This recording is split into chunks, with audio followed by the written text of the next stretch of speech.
agora no canal do Viriato, as leis orçamentárias.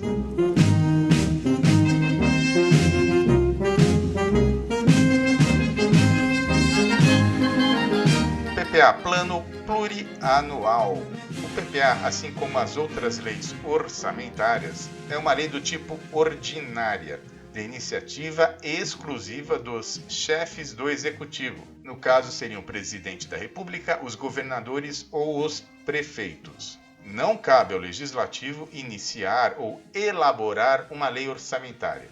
E por ser uma lei ordinária, ela necessita de maioria simples para sua aprovação, que seria 50% dos votos dos presentes mais um voto. O quórum mínimo para a abertura de uma sessão na Câmara dos Deputados são de 51 deputados. Portanto, são necessários 26 votos para a aprovação de uma lei ordinária qualquer. Já no Senado, o quórum mínimo são 4 senadores e são necessários 3 votos. O PPA é um plano organizado de forma regionalizada e, entre outras coisas, estabelece o dom, ou, como se diz, o PPA tem o dom. E dom significa que o PPA, de forma regionalizada e seguindo critérios populacionais, vai estabelecer as diretrizes, os objetivos e as metas para a administração pública, na administração dos recursos para as despesas de capital, que seria, por exemplo, a construção de uma nova escola ou de um novo hospital, e também as despesas de caráter continuado, que são os gastos anuais para manter, esses hospitais e essas escolas em funcionamento. Entende-se também como despesas de caráter continuado aquelas de prazo superior a 2 anos. E dando continuidade, o PPA é um VAC GP COS GP. Eu inventei isso só para ver se isso vai ajudar a gente na memorização dessas informações. Então, VAC-GP significa o seguinte: significa que o PPA estabelece uma visão de longo prazo para ampliação de serviços e a sua continuidade, além de procurar promover a governança via planejamento. E todos esses itens serão classificados, ordenados e sistematizados conforme graus de prioridade.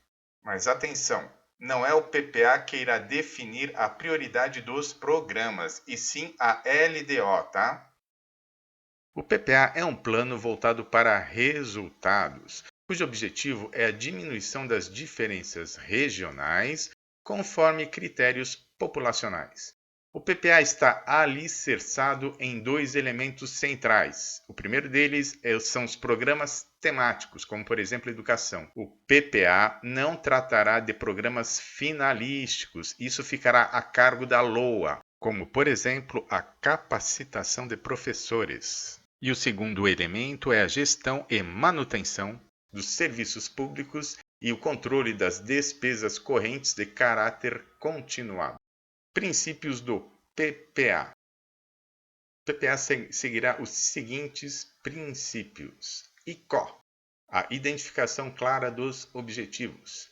IPO, a integração programa-orçamento. GT, a garantia de transparência.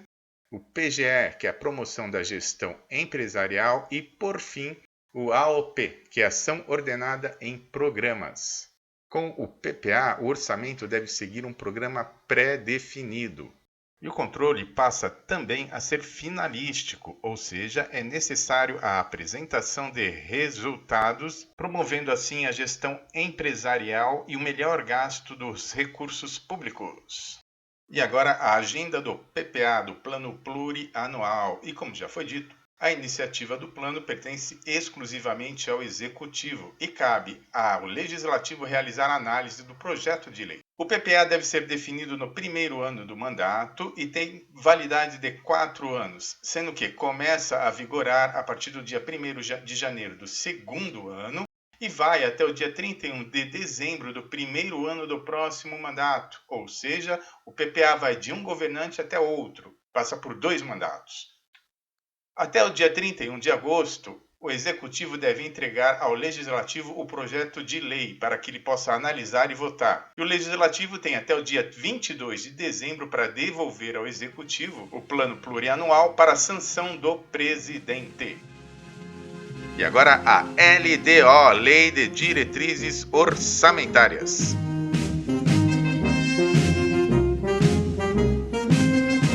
A LDO faz um meio-campo entre o planejamento do PPA e a execução na LOA. A Constituição Federal de 1988 deu à LDO 4 atribuições, a saber, deprime, decas, mas e o DOI. Deprime quer dizer o seguinte: determinar prioridades e metas, decas das despesas de capital do ano seguinte, e o MAS, que é a melhoria e ampliação do serviço. Determinar prioridades significa criar uma hierarquia das coisas que devem ser feitas, como, por exemplo, um hospital ou uma escola. As metas são os objetivos a serem atendidos pela administração pública. Despesas de capital são investimentos e melhoria e ampliação do serviço é a manutenção do bom atendimento do serviço público com a população. DOE significa dispor sobre alterações da legislação tributária, caso elas ocorram, orientar a elaboração da LOA, da Lei Orçamentária Anual e, por fim, estabelecer a política de aplicação de recursos das agências oficiais de fomento, como, por exemplo, o BNDES, o CNPq, que é o Conselho Nacional de Desenvolvimento Científico e Tecnológico, a FAPESP, que é o Fundo de Amparo à Pesquisa, e o FINEP, financiadora de estudos e projetos. Quer dizer, se você tiver algum projeto e precisar de recursos, você pode buscar uma dessas instituições. Agora, quem vai definir como será feita essas aplicações é a LDO, a Lei de Diretrizes Orçamentárias, tá bom? E vamos ver agora as 11 atribuições que foram dadas pela LRF, que é a Lei de Responsabilidade Fiscal, a Lei Complementar número 101 de 2000. E o primeiro grupo são 3 atribuições que eu chamei de ECO. ECO significa o seguinte: equilíbrio das despesas e receitas. A LDO vai tratar dessa relação. C são os critérios para a limitação de empenho. A administração pública vai fazer um acompanhamento bimestral na relação entre o governo e seus fornecedores e o recebimento das receitas previstas e os pagamentos empenhados. Caso a previsão das receitas não ocorra, é necessário que se limite os empenhos, ou seja, que se limite os gastos. E é a LDO que determinará a forma de como fazer essa limitação de empenho. E por fim, a letra O, que é o orçamento. A LDO vai tratar das diretrizes orçamentárias e da organização do orçamento quanto à sua estrutura, elaboração e execução. Além disso, nós temos o DPF, que é a Dívida Pública Federal, o DUPES, que é a Despesa da União com Pessoal e Encargos Sociais, e o PAUT, que é a Previsão de Alteração da Legislação Tributária. E por fim, nós temos o Fórum, que são as formas, usos e montantes das reservas de contingências, ou seja, para o atendimento às despesas não previsíveis. Então aí nós já temos 7 atribuições que a Lei de Responsabilidade Fiscal deu à LDO. As outras 4 são normas gerais. Então temos primeiro normas relacionadas ao controle de custos, a avaliação dos resultados dos programas financiados pelo governo, as transferências de recursos do setor público para o setor privado ou internas de um órgão do setor público para outro órgão. E, por fim, normas para que parlamentares possam apresentar emendas à LOA. Os 3 anexos da LDO.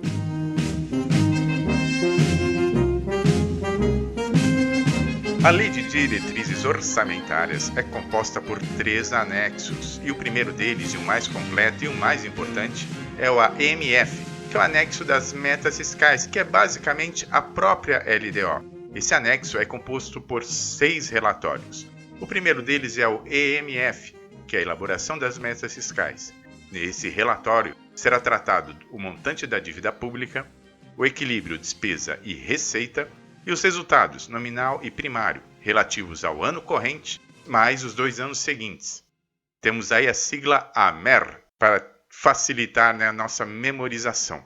E outro detalhe, entende-se como resultado nominal todas as receitas do governo menos as suas despesas, com exceção dos gastos com juros da dívida. Já o resultado primário leva em conta esse gasto também. O segundo relatório é o AMAA, que é a avaliação da meta do ano anterior. Nele, o governo explica os resultados que foram obtidos. Depois nós temos uma explicação, que é o DMF, o demonstrativo das metas fiscais. Essa explicação tratará da metodologia de cálculo que foi utilizada para a justificativa dos seus resultados, tudo isso comparado com os 3 anos anteriores. E dando continuidade ao AMF, o anexo de metas fiscais, o quarto relatório, que é o DEPL, que é o demonstrativo da evolução do patrimônio líquido, em que o governo deve dar destaque para a aplicação dos recursos que são provenientes de privatizações e deve ser comparados com os 3 anos anteriores. O quinto relatório é o AFA, que é a avaliação financeira atuarial, que vai tratar da RGPS, que é o Regime Geral da Previdência Social, que é dos funcionários da iniciativa privada, e o RPPS, que é o regime próprio da Previdência Social, que é do funcionalismo público. Além deles, poderá também tratar do FAT, que é o Fundo de Amparo ao Trabalhador, e outros de caráter atuarial, que são aqueles que tratam da Previdência, que tratam de aposentadorias e por aí vai. E o último é o RIAS, o relatório de impacto do ano seguinte sobre a renúncia de receitas e o aumento das despesas de caráter continuado. Dando continuidade aos anexos da LDO, vamos agora falar do ARF, que é o anexo de riscos fiscais. Nesse caso, trata-se do demonstrativo dos passivos contingentes. São aquelas despesas não previsíveis e as providências necessárias para enfrentar situações de emergência e calamidade pública. E, por fim, o terceiro anexo, que é o APE, o anexo da política econômica. Esse é só a União que deve fazer. Ele tratará da expectativa de juros e da inflação e o objetivo das políticas monetária, de crédito e fiscal. O APE, o anexo de política econômica, é mais uma mensagem do governo federal do que realmente um anexo. E agora a agenda da LDO. E, assim como o PPA, a LDO também é de iniciativa do Executivo e análise do Legislativo. Ela deve ser renovada anualmente e tem prazo de validade máxima de 18 meses, que se inicia com a aprovação pelo Executivo e vai até dezembro do próximo ano. Todo ano, o Executivo tem até o dia 15 de abril para encaminhar ao Legislativo o projeto de lei e o Legislativo deve, até o dia 17 de julho, devolver a LDO ao Executivo para a sua sanção. LOA, Lei Orçamentária Anual. A LOA é a execução do orçamento e ela basicamente vai tratar de 3 assuntos. O primeiro deles é a previsão de receitas e a fixação das despesas, com as respectivas compensações quanto à renúncia de receitas ou então ao aumento das despesas de caráter permanente.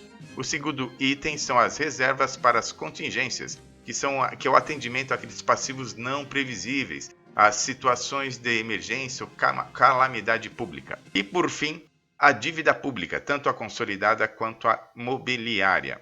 E ela vai tratar de todas as despesas do ano com o serviço da dívida, todas as receitas que as atenderão, os refinanciamentos e, por fim, a atualização monetária em percentual que deve ser inferior ao que foi determinado na LDO. Então, basicamente, a LOA vai tratar desses 3 itens. E agora, as vedações da LOA. E a primeira delas são os créditos com fixação imprecisa ou sem um destino correto, ou ainda créditos de valores ilimitados. O início de novos projetos, quando ainda existir projetos não finalizados, sem que todas as despesas de caráter continuado estejam definidas, ou ainda, quando não incluído na LOA ou lei específica. Também é proibido a realização de investimentos de prazo superior ao ano que não constem no PPA ou lei que autorize, assumir obrigações ou despesas maiores que os créditos orçamentários, operações de crédito superiores às despesas de capital, salvo com autorização legislativa, com finalidade precisa e destinados a créditos suplementares, que são acréscimos a créditos que já existem, ou créditos especiais, que são novos gastos que podem ocorrer ao longo do ano fiscal. Existe ainda um terceiro tipo de crédito, que é o crédito contingencial, que é aquele utilizado em caso de emergência. Então, recapitulando, existem 3 tipos de créditos: créditos suplementares ou adicionais, créditos especiais e créditos contingenciais. Inclusão de matéria estranha ao orçamento, ou os penduricalhos. Isso ocorre porque, como as leis orçamentárias são leis ordinárias, se utilizava muito incluir matérias de outros assuntos para que sejam aprovadas de maneira mais célere. E, por fim, é vedado na LOA a vinculação de impostos, salvo quando determinado pela Constituição de 88, destinados à saúde e educação, às transferências a estados e municípios, às atividades da administração tributária e à prestação de garantias para as operações de crédito ARO. Crédito ARO são as operações com antecipação das receitas orçamentárias. Só um detalhe: imposto é espécie do gênero tributo. Assim como existem as taxas, as contribuições, as tarifas, etc., esses últimos, sim, estes podem ser vinculados. E agora, as vedações sem autorização do legislativo. A primeira delas é a abertura de créditos suplementares e especiais sem a indicação dos recursos que os atenderão. Então, essa prática somente é possível desde que o executivo seja autorizado pelo legislativo. Entenderam? A segunda é a transferência de recursos dos orçamentos fiscal e seguridade social para atender às necessidades de capital das empresas públicas dependentes, autarquias e fundações públicas.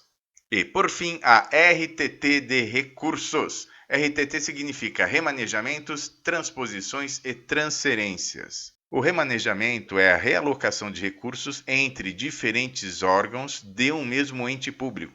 Um exemplo pode ser, no Ministério da Educação, a transferência de recursos do ensino superior para o ensino básico. Transposição é a realocação de recursos em programas de trabalho num mesmo órgão. São alterações numa obra, onde os recursos para a construção de um túnel podem ser transpostos para a construção de uma ponte em um outro programa de trabalho. Transferência: realocação de recursos em diferentes categorias econômicas de um mesmo programa de trabalho de um mesmo órgão. Ou seja, por exemplo, despesas de capital para despesas correntes. As emendas à Lei Orçamentária Anual. Existe, basicamente, 2 maneiras de um parlamentar realizar uma emenda numa lei orçamentária. A primeira delas deve seguir algumas regrinhas, que são, em primeiro lugar, essa emenda deve ser compatível tanto com o plano plurianual como a lei de diretrizes orçamentárias. Não faz sentido, é claro, uma emenda à lei orçamentária anual ser contrária aos planos que foram previamente estabelecidos. A segunda necessidade é que o parlamentar deve indicar de onde virão os recursos para essa emenda e, obrigatoriamente, eles devem ser provenientes de uma anulação de alguma despesa e que estejam sem uma destinação específica. Então, por exemplo, digamos que na LOA originalmente havia sido prevista a construção de uma ponte e depois, por algum motivo, essa construção foi cancelada. Observe que os recursos vão ficar disponíveis. Pode então o parlamentar, tendo em vista a existência desses recursos, realizar uma nova emenda para um outro gasto qualquer, como por exemplo a construção de um túnel. Existe aí uma exceção nos casos de gastos com pessoal, encargos sociais, serviços da dívida, o pagamento de juros e as transferências constitucionais. Ou seja, em qualquer uma dessas situações, não é necessário que exista a indicação dos recursos. E a correção de erros e omissões é a segunda forma de se emendar uma LOA, uma Lei Orçamentária Anual. Outros pontos a serem destacados em relação à Lei Orçamentária Anual. O primeiro deles é que a LOA terá 3 tipos de orçamento, os orçamentos FIS. O primeiro deles é o orçamento fiscal, que é o próprio orçamento em si. O segundo é o orçamento dos recursos destinados a investimentos em estatais dependentes e, por fim, o orçamento da Seguridade Social, que são os gastos destinados à saúde, previdência e assistência social. Entende-se como estatal dependente aquela que necessita de recursos públicos para o pagamento de despesas com pessoal, custeio em geral ou aumento de capital. O segundo item tem a ver com a destinação de recursos disponíveis devido a veto, emenda ou rejeição. Esses recursos só poderão ser utilizados via créditos suplementares ou especiais e somente com a autorização do Legislativo. Só lembrando, créditos suplementares ou adicionais são os aportes aos investimentos já existentes, e créditos especiais são aqueles destinados a investimentos que possam surgir ao longo do ano fiscal. De qualquer maneira, somente com a autorização do Legislativo é que esses recursos podem ser utilizados. E, por fim, a possibilidade do presidente da República, no caso do governo federal, emendar a LOA. Ele pode fazê-lo desde que a matéria em si não tenha sido apreciada na comissão mista do orçamento. Entende-se como comissão mista aquela que é formada por senadores e deputados federais. E agora, para facilitar na fixação de algumas informações, temos duas tabelinhas tratando da elaboração, vigência e dos prazos das três leis orçamentárias, o PPA, a LDO e a LOA. E o primeiro é o PPA, o Plano Plurianual, que das leis orçamentárias é a mais genérica, a mais ampla. Na administração, pode-se dizer que o PPA seria o planejamento estratégico. Ele deve ser elaborado no primeiro ano do mandato, terá 4 anos de vigência, sendo que essa vigência se inicia no dia 1º de janeiro do segundo ano de mandato até o dia 31 de dezembro do primeiro ano do mandato subsequente, como a gente pode ver aí na tela, né? Ou seja, o PPA terá vigência durante o primeiro ano do próximo mandato. A ideia, no caso, seria procurar manter um senso de continuidade das políticas públicas e dar um prazo para que o novo governante possa se adaptar ao cargo. O novo governante, a sua equipe, etc. A segunda lei, na sequência, é a LDO, a Lei de Diretrizes Orçamentárias. Nesse caso, ela terá vigência de até 18 meses, iniciando-se logo após a sua aprovação, que ocorrerá aproximadamente no meio do ano, como a gente pode ver aí na tabelinha. E poderá ter a sua validade estendida até o dia 31 de dezembro do próximo ano. Assim que uma LDO é aprovada, a anterior é imediatamente revogada. Por fim, temos a LOA, que tem prazos de elaboração e de aprovação idênticos ao PPA. A diferença é que esse processo será anual, pois a LOA, a gente pode ver aí, tem duração de 1 ano. Então, tirando o PPA, que só é elaborado e aprovado no primeiro ano de mandato, a sequência sempre será: primeiro, a elaboração e aprovação da LDO no primeiro semestre, e depois a elaboração e aprovação da LOA no segundo semestre, tendo como base essa LDO recém-aprovada. Eu fiz também essa sequenciazinha aí de números com cores e tudo mais, para ver se ajuda na fixação dessas datas do encaminhamento e da aprovação. Então, em cima nós temos aí as datas da LDO e embaixo PPA e LOA. Lembrando sempre, né, que o PPA é só no primeiro ano.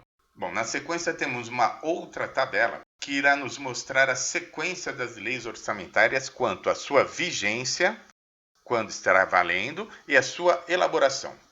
Então teremos, no primeiro ano de mandato, a vigência das leis orçamentárias do mandatário anterior e a elaboração, como a gente pode ver aí, das 3 leis orçamentárias que irão vigorar no segundo ano de mandato.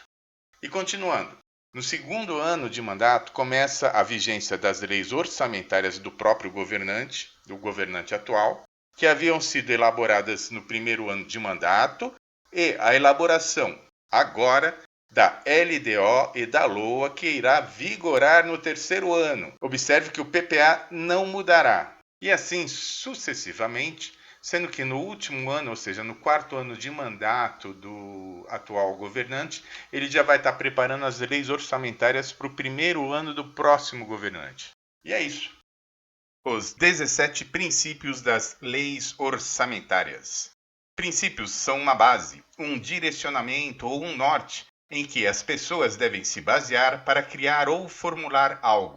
As leis orçamentárias possuem 17 princípios que devem ser observados durante as respectivas elaborações. E o primeiro princípio é o princípio da unidade, que significa que só pode existir um único documento, ou seja, um único orçamento.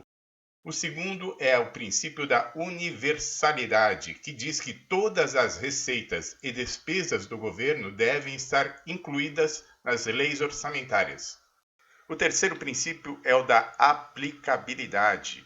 As leis orçamentárias são válidas para todos os entes da federação. O quarto princípio trata da exclusividade. Só existe uma única matéria nas leis orçamentárias, que vai tratar do orçamento. Porém, existe uma exceção quando o Congresso autoriza antecipadamente a abertura de créditos adicionais ou suplementares para um determinado gasto. Reserva legal significa que as leis orçamentárias são de iniciativa exclusiva do Executivo. Em outras palavras, é vedado ao Legislativo criar uma lei orçamentária. Cabe a ele analisar, avaliar, quando achar viável, emendar e, por fim, votar o projeto de lei. Após esse processo, o projeto é devolvido ao Executivo para sua sanção ou aprovação, tornando-se, assim, uma nova lei no nosso arcabouço jurídico. Equilíbrio. As receitas devem ser, no mínimo, iguais às despesas. Quer dizer, não se pode criar uma lei orçamentária em que as despesas fixadas sejam maiores que a previsão de receita daquele ano. Unidade de caixa, tesouraria. Significa que só existe um caixa no tesouro e é vedado a criação de qualquer outro caixa especial. E dando continuidade, vamos agora ao oitavo princípio, que é a clareza, que significa que o orçamento deve ser de fácil compreensão mesmo para um leigo.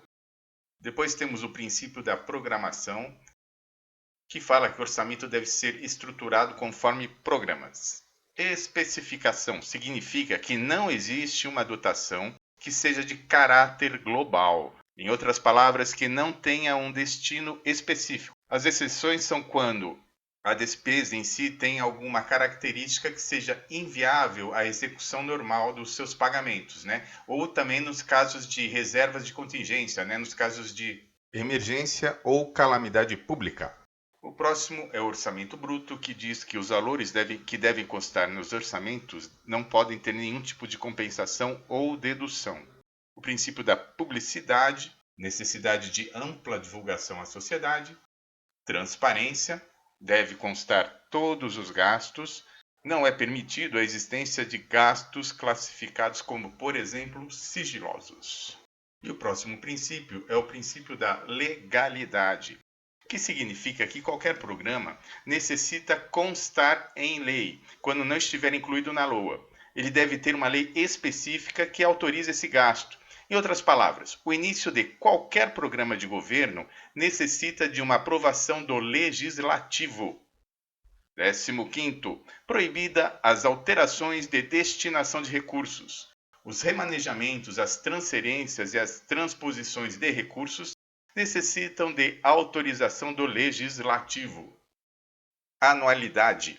A lei orçamentária, a LOA, tem validade de 1 ano e coincide com o ano fiscal, ou seja, ela vai de 1º de janeiro até 31 de dezembro. Uma exceção são os créditos especiais ou novos gastos, e os créditos contingenciais ou de emergência, que forem aprovados 4 meses antes do fim do ano, o seu saldo passará para o próximo. Ops, não é válido para créditos suplementares. E o último princípio orçamentário é a não vinculação de impostos, salvo no caso de, quando for determinado pela Constituição de 88, relativos a gastos com educação e saúde, transferências aos estados e municípios, as atividades da administração tributária e a prestação de garantias para operações de crédito ARO. E um OBS aqui, né? O imposto é espécie do gênero tributo Ou, em outras palavras, o imposto é um dos tipos de tributos que o Estado pode impor ao contribuinte. Outros são as taxas, as contribuições, etc. Estes podem sim serem vinculados. E esta foi mais uma apresentação do canal do Viriato. Veja os nossos vídeos, é só clicar no quadrinho. Eu te aguardo lá. Muito obrigado e até breve!